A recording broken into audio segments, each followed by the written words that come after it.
For a lot of Main Street Canadians, this country does not feel like it's turning around. It feels poorer, more divided, harder to trust. Food bank use is at record highs. Canada's fertility rate has fallen to a record low. More than $1 trillion in investment left Canada between 2015 and 2024. All the while, government employment grew faster than private sector employment, with 1 in 5 Canadians now working in the public sector. Is Mark Carney rebuilding Canada, or is he managing decline? The Liberal convention and one of the speakers at the conference even suggested taxing people up to $500K who want to leave Canada. Tell me your agenda isn't working without telling me.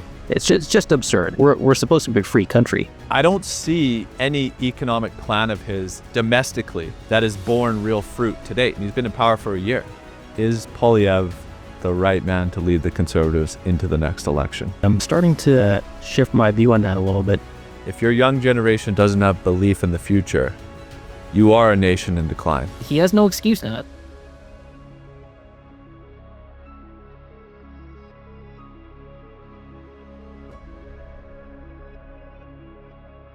A few days ago, Mark Carney addressed Canadians in the calm, technocratic language that built his brand, invoking forward guidance and assuring the country that he indeed has a plan. But what exactly is he guiding us toward? Because for a lot of Main Street Canadians, this country does not feel like it's turning around. It feels poorer, more divided, harder to trust.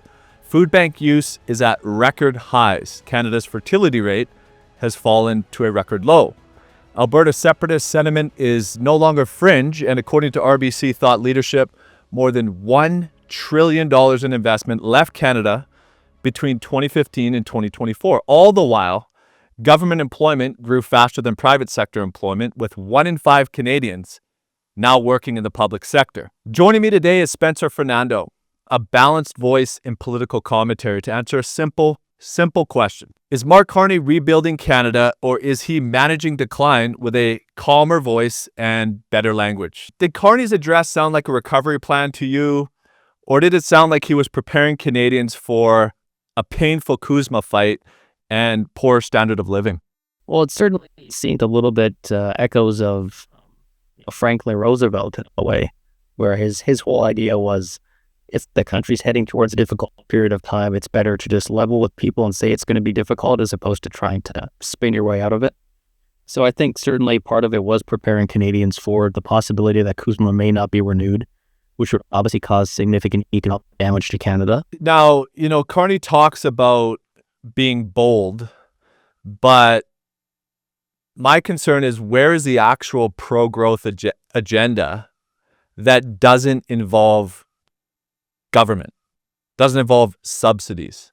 Where is the pro-entrepreneurial, pro-small business agenda? Yeah, I think that's going to be one of the challenges he's going to have to overcome. His worldview certainly trends more towards government action, and I think in some ways that fits a crisis moment when the government does need to take immediate action to deal with trade disruptions or the U.S. having such a hostile attitude. But you can't build a long-term, economy that's growing on a per-capita GDP basis just with the government. So he took some important steps. Cutting the consumer carbon tax was good. The MOU with Alberta, the one review they've signed with Manitoba, Alberta, Nova Scotia, that can help create more investor confidence after years of, obviously Justin Trudeau was negative for investor confidence, as you mentioned previously.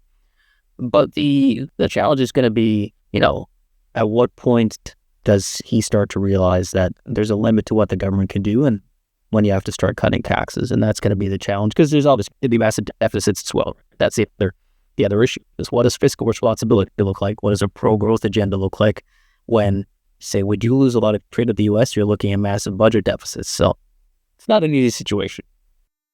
No, it's not. But, and as you say, he comes from kind of that government managerial mindset, but Canada does have unlimited potential with the right environment. And when I say right environment, what I'm talking about, where are the serious business tax cuts, the real investment incentives, an actual signal that Canada wants capital to stay here? And I know he's having this meeting and so forth, and he has a lot of meetings and a lot of roundtables, but I don't see any economic plan of his domestically that has borne real fruit to date. And he's been in power for a year. So I guess what I'm getting at is, where are the business tax cuts?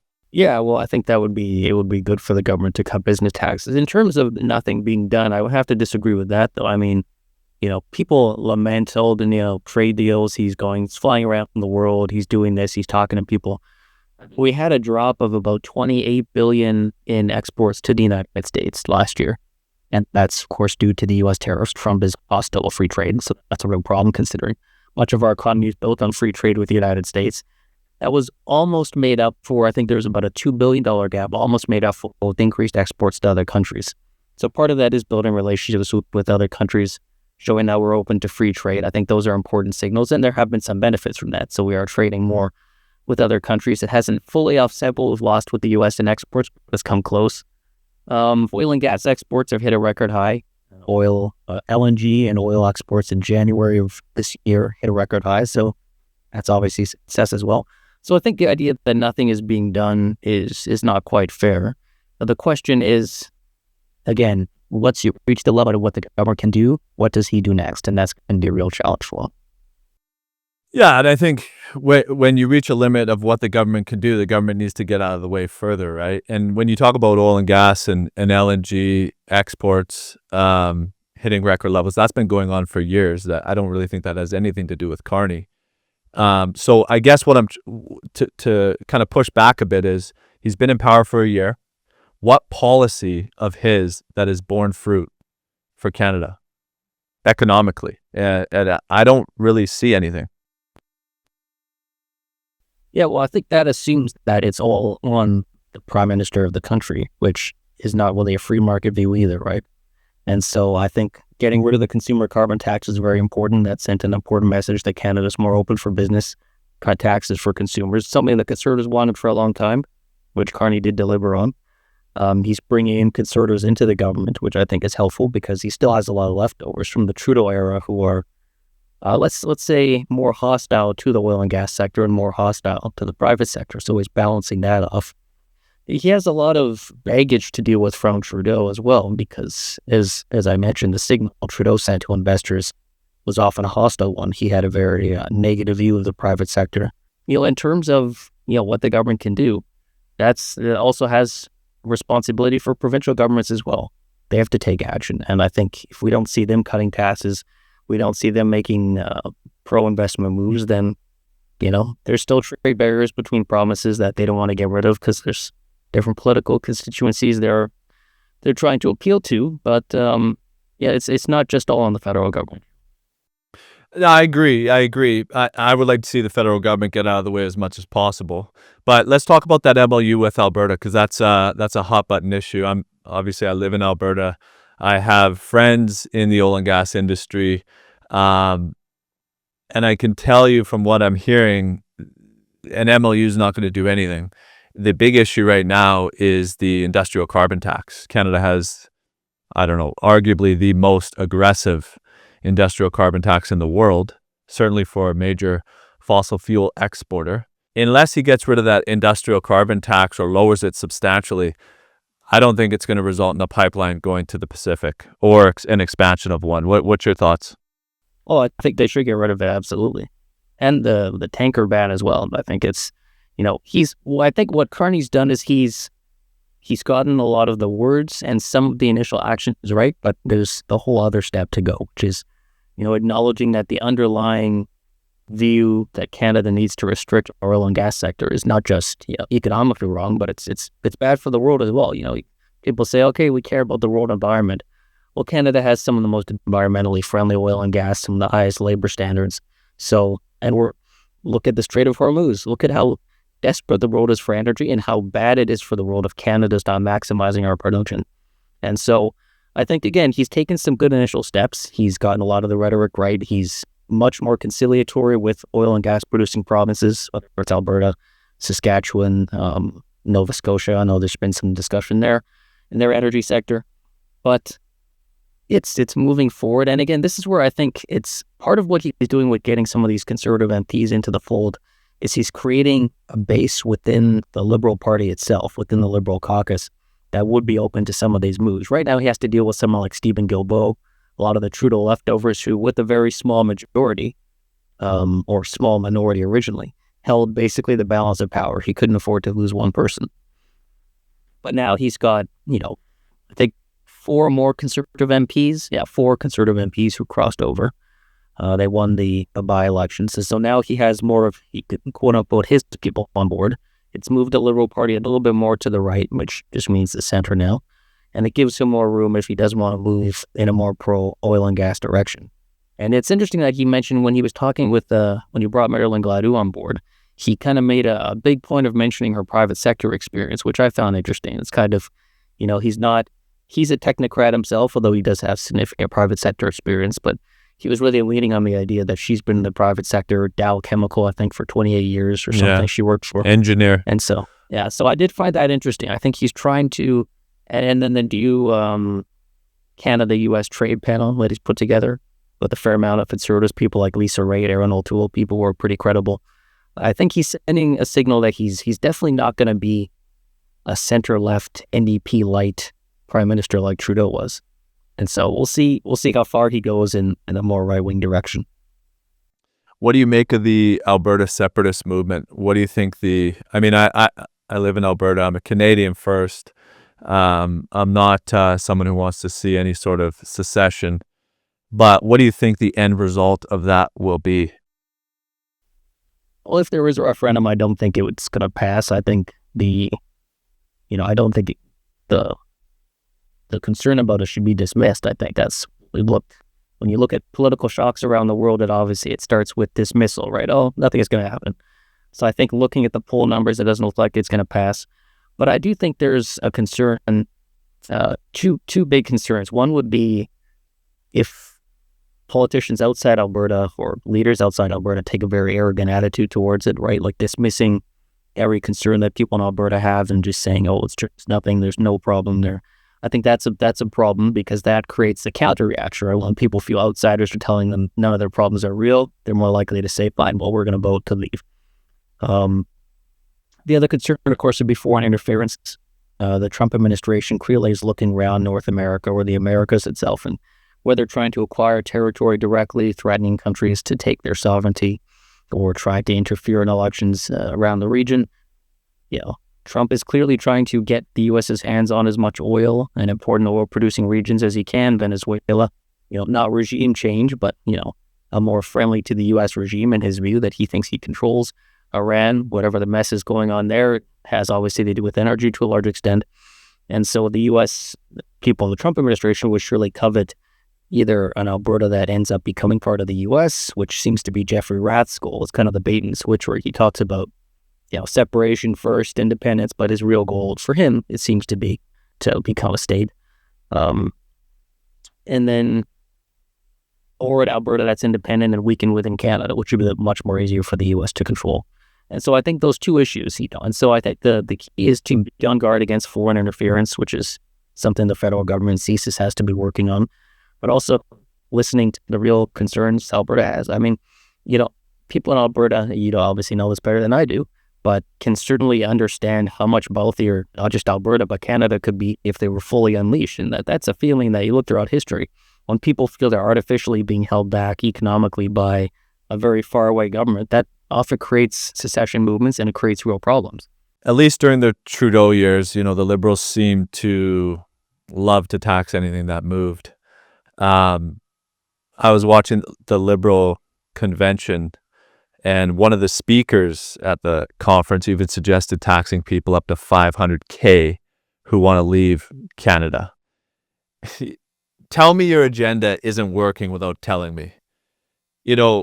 I feel like the Liberal Party, there's a huge contingent in the Liberal Party that's gone so far away from the origins of, Wilfrid Laurier, even Chrétien, Turner, even Paul Martin. Like Wilfrid Laurier, to me, is arguably the greatest Liberal PM of all time. And he said that for Canada to succeed, I'm paraphrasing, it needed to have lower taxes than America.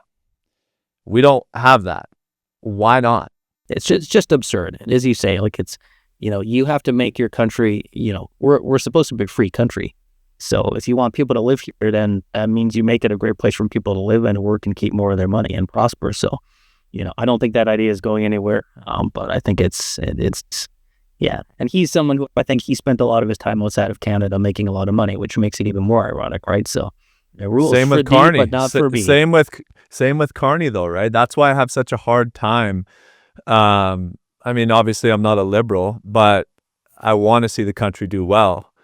And I have a very hard time getting behind Carney because I just don't buy into him because he spent so much time abroad. He's made a lot of his money outside of Canada. So that's a big hang up for me. And then I look at things like the mainstream media in Canada. When so much of the ecosystem is touched by public funding, do Canadians still have a truly independent mainstream press? And if not, what does that do for trust? Is that part of the division in this country right now? If you know that your organization depends on the government giving you money, that's obviously going to shade your cover somewhat. So that's a real problem. I think it would be good to get rid of media subsidies, especially when you look at the way the media has changed, where the barriers to entry to creating a media company are very low. And so, if a big outlet can't compete with massive subsidies, well, then, they shouldn't really be in business, right? So I would agree with that. I think, the challenge would be, does everything just get bought up by the U.S., which then creates its own problems? If all of our media is just U.S. owned, then, and if they're connected to Trump, that becomes a problem for Canada as well. So there's a flip side to consider there. But yeah, I think it's certainly, and you kind of get to the underlying issue, which is that in Canada, there's always this idea that if a business runs into trouble and it's big enough, well, the government's going to help you out. And then I think that kind of seeps into people's minds where it's like, okay, you don't have to be quite as productive. You don't have to be quite as careful. You don't have to be quite as innovative. Because if you get in trouble, the government's going to come and help you. And I think that attitude is just kind of seeped out throughout the country for many, many years under both liberal and conservative governments who both kind of kept the subsidy regimes in place. And so I think that has been, a serious problem for the country. And it's a problem we're confronting now because, we need to be much more productive than we are. And just flipping a switch and changing the mindset of the country is not easy to do. And that's, I think, part of Carney's challenge is, on the one hand, he talks about the need for Canada to be more self-sufficient, more productive, stand on our own 2 feet, which I agree with.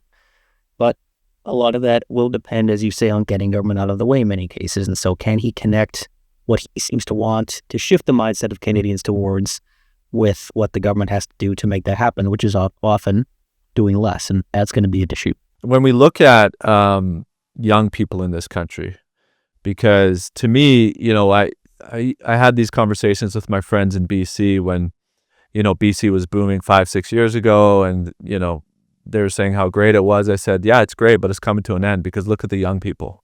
They're leaving.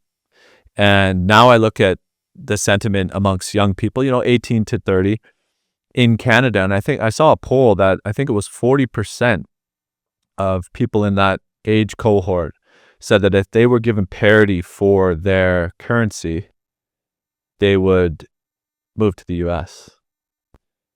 To me, that is a huge threat to this country.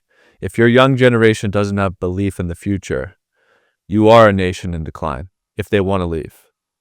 What's your thoughts on that particular demographic and the impacts it could have on the country in the years ahead? Yeah, it's quite concerning, especially because it's an age group that's never really gotten a break, right? Every time things have been about to stabilize, a new problem. So you have the global financial crisis, then just as economies start to recover, you have COVID, and then just as economies start to recover, you have the Strait of Hormuz, which is causing a lot of energy damage to the energy prices, pushing them up, which obviously affects everything else.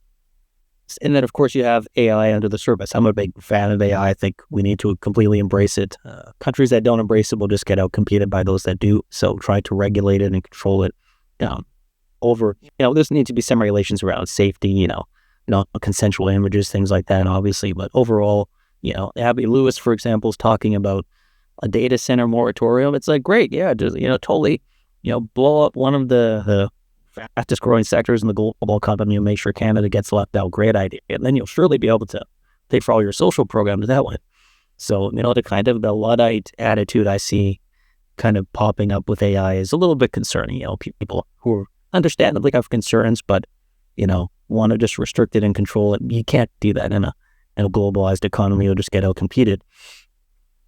But on the issue of young people, that is a big concern. And again, it comes back to what we talked about with lower taxes and getting the government out of the way. That's really the only thing you can do. You can't subsidize your way towards building a great economy for young people. And, the government's already shifting money, I think, in a good way towards the defense sector. But that leaves less money for everything else, which I think, again, that's, ideologically, that's a much better use of government money. The government should be spending much more on the military and much less on basically everything else if it wants to get back to the original idea of the federal government. So I was glad to see that Carney's increasing defense spending and, at least freezing or reducing the size of the bureaucracy going forward. I think the best attitude is much more focusing on empowering the individual as much as possible, which Canada, we do that well socially. We have a lot of social freedoms. We haven't done that well economically. We're far too restrictive, far too suspicious of individual initiative and ambition. And so I think recognizing that, we learned one good lesson socially. Let people live the way they want, be where they want to be. That's very good for a country. But the same has to apply economically. Let people build the businesses they want, take as little of their money as possible. And then, it's also about letting go of control. It's with the private sector, you don't know what innovation is going to happen if you lower taxes and let people be free. You can't predict that ahead of time. So you can't say, we're guaranteeing there's going to be a big company that creates this. You have no idea. But you can look at history and know that you're going to get more economic growth and innovation if you pull back on government interference and taxation. And so it's a little bit about having the trust we have in people socially in Canada and then having that same trust in people economically. Mm-hmm. Yeah, I agree. There's an expression that the only place in the world where you can drive a Lamborghini down the road and not get rocks thrown at it is in America. And I think Canadians have, especially the federal government, it has a tepid or skeptical relationship with private business. And I think that permeates throughout the culture of the country, right? But you make a good point about if you're going to be so open and supportive of the social issues, you should do likewise with the economic ones. And I agree. I want to jump back to sort of the election and the moving forward situation with Canadian politics. So Poilievre obviously lost the election, lost his seat, then won his way back in probably the safest riding in the country. Is he still the right opposition leader for a country in its current state with Carney leading the helm, or are Conservatives kind of stuck in this losing spiral? Look, Poilievre says a lot of good things economically, but I don't believe he can win. I think he's the type of, I don't think he'll be able to beat Carney. The only way a guy like Poilievre can win, in my view, is if things are so bad and people are so angry with the current leader that he gets elected. So that's a long ramble, but is Poilievre the right man to lead the Conservatives into the next election? Very recently I would have said yes, but I'm starting to shift my view on that a little bit. What I'm seeing now with Poilievre and the Conservatives is a bit of a shift, and the influencers especially. I think you probably know I'm talking about some of the conservative influencers on Twitter. They're all pro-Trump, and they'll tweet out things that Trump administration people are saying about Canada, criticizing Canada and trade negotiations. So for the one hand, that's politically is a strategic move, just absolutely insane to me. Trump, Trump is an 85-15 or 80-20 issue in Canada, with 80 to 85% completely despising him and 15 to 20% being open to him.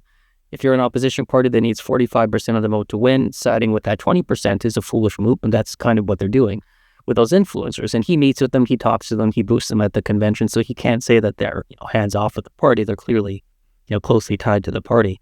And so they've taken a very pro-U.S. stance versus Canada on trade negotiations. And then there's the hostility to the private sector, the hostility to free trade, even as a concept, free exchange of goods, trying to put the government in that area. And that's what's ironic. I mean, Canada is now a more pro-free trade country than the United States. So for all of our, flaws economically, which are many, We're now more pro-free trade than the U.S. is, which is kind of shocking. But I'm seeing Poilievre kind of, it's almost like it's become too hard for him to outthink Carney or to rearrange his worldview or his management style based on how effective Carney is at getting people to his side, being more of a moderate, kind of making appeals to certain centrist, conservative, center-right people. And so now he's just doubling down on, it looks like the same approach that he used against Trudeau, which is just attack relentlessly, say he's incompetent, say nothing's ever getting better, say how terrible he is. And I think Carney is a lot smarter and a lot more effective than Trudeau is. So running the same playbook against him, as you say, is not going to work unless the country completely collapses. And even in that case, I think something the Conservatives are missing and that Poilievre seems to not have really become aware of, Carney's being judged more like a wartime leader than a peacetime leader. And that creates a very interesting dynamic, which is that even when things get worse, people will sometimes rally more around the leader if they view the damage being caused as external. So if, it's like Churchill did not become less popular when the British economy was struggling during World War II because people didn't blame Churchill for it, right? It was only afterwards that he was reassessed and then they went with a different leader because, the crisis is over, we'll pick someone else. I think in this case, if it's seen as Donald Trump's hostility to Canada wrecking CUSMA and then that damages the Canadian economy, I don't think it's fair to assume that the Conservatives are going to benefit from that. If anything, they could fall even further if they were seen as criticizing Canada during trade negotiations. So it's a very, to Poilievre's credit, I'll say this is, if he's angry, I could understand why. He was almost certainly going to become prime minister. A very unique series of events had to happen for that not to occur. Trump threatening Canada the way he did, Chrystia Freeland taking out Trudeau, and then Carney winning instead of Freeland. And so, I can understand he'd be quite upset, but there's been not that much adaptation, and they seem to be doubling down on appealing to a core of the base that maybe represents 20 to 25% of the country, but that's obviously not enough to win. And if you look at the polls, it's going in the wrong direction. So, he's had a lot of rebrands. He's had a lot of chances to change and kind of move on from the influencers and move in a more constructive direction. He does it for a few weeks, gets a little bit of good press, but then whenever he seems to be under a little bit of stress, that approach comes back. And so, I don't know. I think if someone like, and this is not me knowing anything, this is like behind the scenes, but someone like James Moore, for example, were in charge of the party, I could see it looking a lot different.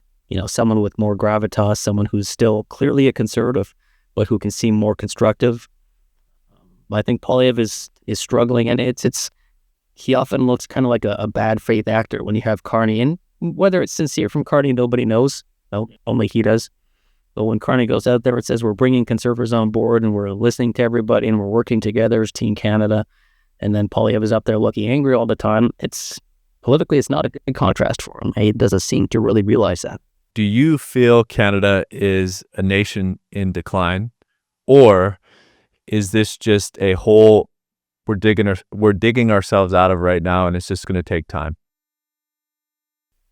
I'd say it's the latter. I think the external threat posed by whether it's U.S. terrorists or annexation threats, I think has woken something up in Canadians. Has shifted a lot of views. Again, the fact that we've hit the NATO spending target immediately as opposed to 2032 as Trudeau was planning. The fact that we got rid of the carbon tax, the fact that we have a government that is trying to have better relations with Alberta. It doesn't mean it's perfect, but things are moving in the right direction.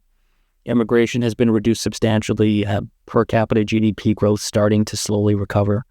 We are still projected to grow in the next 2 years. I think second best growth in the G7, according to the OECD, I believe it was. And so not in decline, but certainly far below our potential. I think that's the real issue. Canada's not a collapsing country. People say Canada's lost. Canada's not lost. Most countries in the world are far worse than Canada. But if you look at our resources, the education of our population, the trade partners, not just the U.S., but, the fact that we're very well regarded by Japan, Europe, even China to an extent, although getting too dependent on China would be a mistake. The fact that we have a per capita GDP that's similar to Germany, a country that has almost none of our advantages, far less natural resources, far less territory. We're running far below our potential. And so I think that's the real story. If we were to achieve our full potential, I think a per capita GDP higher than the US would be possible for us, and should be possible for us. If you look at the resources we have compared to our population, the education of I think the most educated population in the world. We bring in people from around the world, different ideas, different cultures. We've done quite good at integrating that. There's issues, but quite better than almost any other part of the world. So we're running far below our potential, and I think that's going to be the question. Do the external threats that we face inspire people to really take Canada seriously, to take ourselves seriously and our situation seriously? Or do we, do a few things, make a few moves in the right direction, and then say the U.S. elects a Democrat next time, and the Democratic president says, sorry, we're nice to everybody again, it's all good? Do we just kind of lull ourselves back into a sense of security and say, oh, we made it, we got through it, it's fine? I think that would be a big mistake. I think you need to take the attitude we have now and just keep extending it. So how can we be the most competitive country in the world? How can we make the most of our resources? As I mentioned, how can we match our social freedom with economic freedom? I think that's the real kind of, that's the real thing Canada needs to achieve. If we can become as free economically as we are socially, then I think the sky's the limit for us. So again, Carney's taken some good steps in the right direction, but it's, we'll see. He has no excuse now. That's the other thing with the majority. He doesn't have an excuse. He can't say he's being obstructed. They're about to take control of all the committees with the Liberal majorities in all committees. He can't say anyone's standing in his way. So that's very good for him in terms of his power and his influence, but it's also, he doesn't have any excuses anymore. He can't say that it's the Conservatives' fault if something doesn't get through or a policy doesn't work. So that's the flip side of the majority as well. So not a country in decline, but certainly are being far below our potential. Great chat, Spencer. Where can our viewers find you online? Hey, go to Patreon, Spencer Fernando on Patreon. That's where my long form articles are, $20 a month. And then most of my work at spencerfernando.com is free, and that's shorter articles generally. So, perfect. We will include links in the description. Spencer, always a pleasure. Thanks for joining me.